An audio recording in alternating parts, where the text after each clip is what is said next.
here, except for Dr. Eric Mandel. He is coming, yes, he is, I saw someone go like that, we all feel that way. He is one of us. He is literally gives us insight into that which we have not seen or heard on TV, and if we do, it's always been slanted one way or the other. Eric lays it out straight.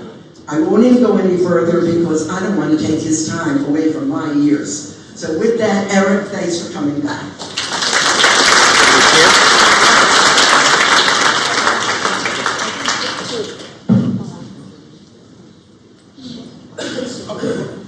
There will be a question and answers period afterwards. That's after he finishes. Again, if you want to leave before the Q&A, you can. But please don't leave before that. Thank you. So it is like coming back home here. I think I was here 4 or 5 months ago. In the part of the world that I'm an expert at, it changes in the moment. I literally have put on new slides today for things I didn't know were going to happen yesterday. So this is the information here is as of the moment. Last week I briefed the State Department and Congress. I work on both sides of the aisle. It's like on both sides of the aisle because I tell facts in context, and people need to sort of deal with them and not just check a box on a political side. So with that, by the people who have been here before, I always try to incorporate things a little bit from the past, and people who haven't been here to sort of catch them up. So, but so many of the slides are different from just the last time I was here. So the whole region, just since I was here the last time, has had a profound change. Every one of these countries, Turkey is in ascendancy because of what's happened in Syria. Iran has been degraded because of Israel's attacks. Saudi Arabia is in a different place about whether it wants to normalize with Israel. I'm going to get into each one of these things a little later. Hezbollah has been degraded with Israel attacks, the walkie-talkies, the beepers. Syria, a whole other place, for good or for bad. The Kurds, I have a slide, I think I have a slide today, literally that there was a supposed deal made between the new Islamist Sunnis of Syria and the Kurds in the north. How long that will last? People say it and they believe it as if it's going to be written in stone, and nothing there is written in stone. So there are just many things we're going to be talking about. The slide I have there, as far as the map goes, I would do when I would speak at university, I would show this slide to students in Ivy League universities, smart, they could be even majoring in the Middle East or politics or world history, whatever it was, and I would show, point out to them some places there. And I'd say, how old is Iraq? Oh, it's 2,500 years old. And I'd say, Lebanon, oh, that's 3,000 years old. And then I would show them this map and say, this is a little more than 100 years ago. And I showed this to you before. Because the borders of the Middle East are artificial. They were artificial before World War I, and then they were made artificially different after World War I. The Arab world is a world of tribes. This is not being condescending, but that we think through our Western eyes, which has failed us many times, that everybody thinks in the idea of nation states. They think in tribes, clans, religion is much more important than it is here. And when we project how we see the world and think that's how they should see the world, that's how we have failed policies, particularly in the Middle East. So this basically says a couple of things that, again, it's not hard for Western eyes to understand. Power that's used is really the only thing that is believed.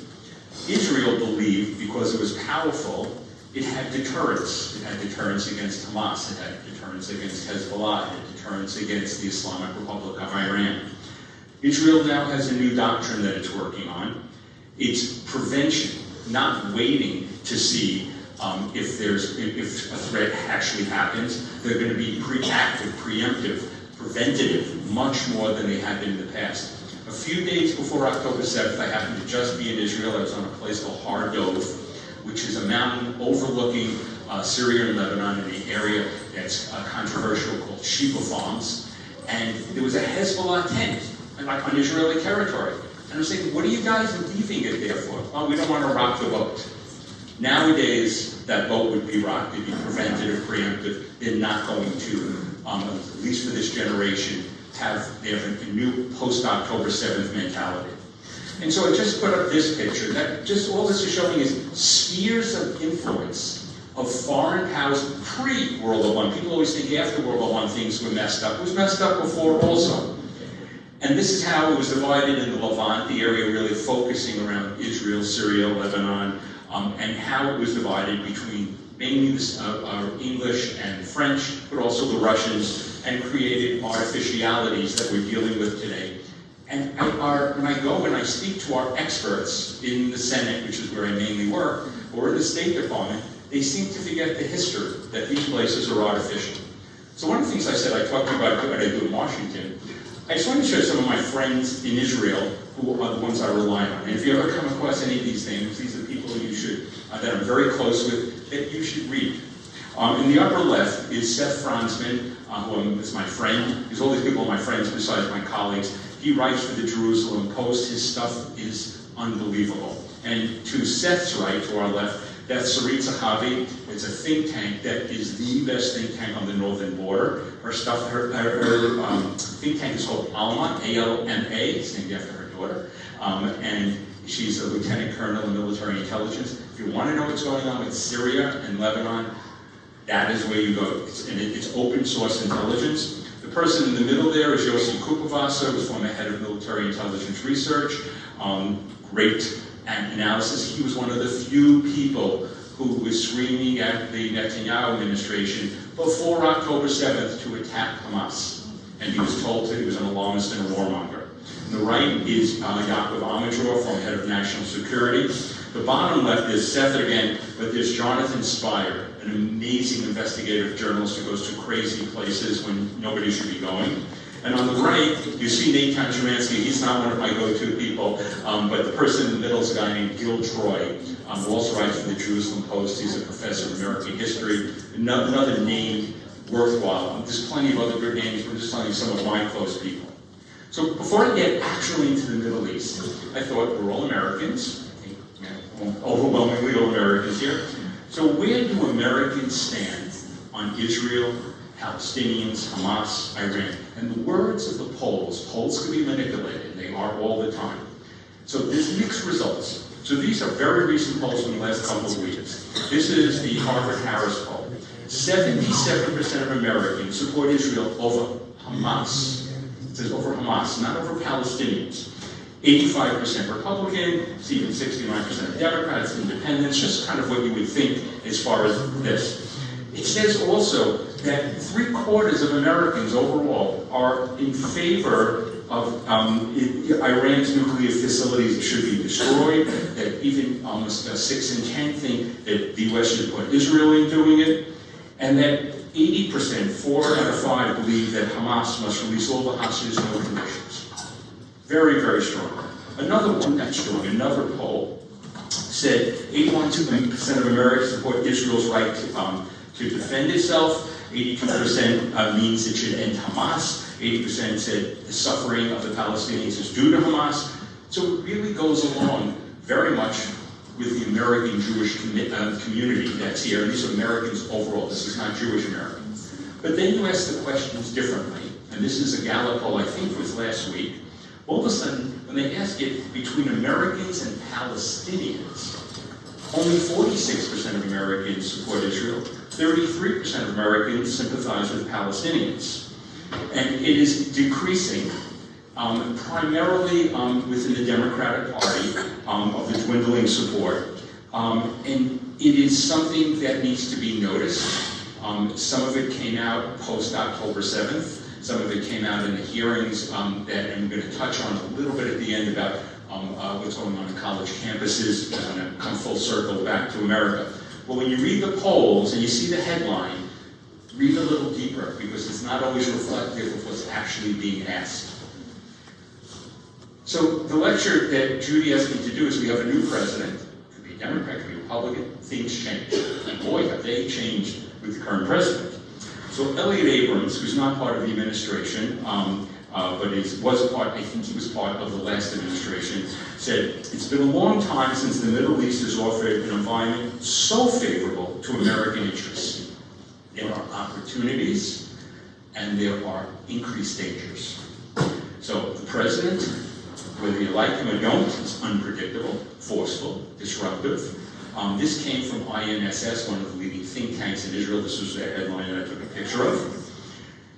But the question is, and I wrote a piece for The Hill about this, that when you're negotiating with jihadists, Islamists, can an administration that deals, many of them, Steve Witkoff deals with tough real estate deals, can you take those skills with jihadist Islamists who don't necessarily prioritize economic interests? In fact, what they usually prioritize is religious interests and zealotry over those interests. Does those skills, are they transferable to a very, very different environment? And the bottom question here is just something to keep in the back of your head. Who has President Trump's ego? And I'm going to put this into two groups of people. There's Marco Rubio, and Marco Rubio, I've worked with him moving down to Florida in his office through many foreign policy people. They were some of the most knowledgeable foreign policy people. And when I was in Washington a week ago, many of them have come and still working with him, as opposed to, we'll call the Tucker Carlson wing of the party, which is neo-isolationist and thinks very, very differently about Israel and about American involvement in the war, and wars in general. The president is said to want victories. He does not like wars of attrition. He did not like the Afghanistan war that was going on, America's longest war. People forget, he was actually negotiating with the Taliban, as they are now with Hamas in Qatar. He was negotiating with the Taliban in Qatar in 2019. They cut off those negotiations, although there was an agreement made. They cut the negotiations off because an American was killed in Kabul. Biden actually continued and actually implemented that, obviously implemented it very poorly. I was actually against doing it personally for my analysis because we would be getting disproportionate influence, and that's Afghanistan. It's not my cup of tea, but we were getting disproportionate influence with Bagram Air Base, and we really were not losing our soldiers. So I think it was actually a mistake. We lost a tremendous amount of intelligence, which was something I worked on. So are there any parallels to the president? He spoke to the Taliban, he spoke to Hamas, he spoke to the North Koreans in the last administration. He likes to talk directly. Is that good? Is that bad? You can be the judge of that. So what is a win for the president? A win for the president is a long-term ceasefire. Peace, let's take that word out of your vocabulary, it's for the Middle East. Long-term ceasefires are about as good as you're going to get. And he wants the release of hostages, primarily American hostages, primarily the one living American hostage, Eden Alexander, which the Hamas is manipulating the American negotiators. Now, the questions really are, who is leading the American negotiations? You have Steve Witkoff, who's doing both Ukraine, and he's also doing the hostages. He'll be flying to Qatar later this week, I believe. When you look at his words, he talks about Hamas cannot be a governing authority in Gaza. But his words, he doesn't use disarmed and demilitarized. Is that an oversight? Or is that really what the feelings are? And again, who is leading the hostage team? Is it Witkoff or Anna Bowler? Which I'm going to break down Anna Bowler in a second. But you really think who should be in charge of all this, that seems to be sidelined, at least to my eyes, and that's the reports, is Marco Rubio. He's the Secretary of State. There are parallels to anybody's historian looking back during the time of Richard Nixon, when Henry Kissinger, before he was Secretary of State, was acting like Secretary of State, and the Secretary of State, way back then, was a guy like nobody knew, because Kissinger was doing everything at that time, for good or for bad. So Adam Bowler has been walking back all of this stuff. He's the one who's in direct negotiations, seemingly multiple times with Hamas. And he said some very provocative things. He says, they, Hamas, are actually like us. They're pretty nice guys. He got confused seemingly. He called the Palestinian prisoners terrorists. He called them hostages. He called the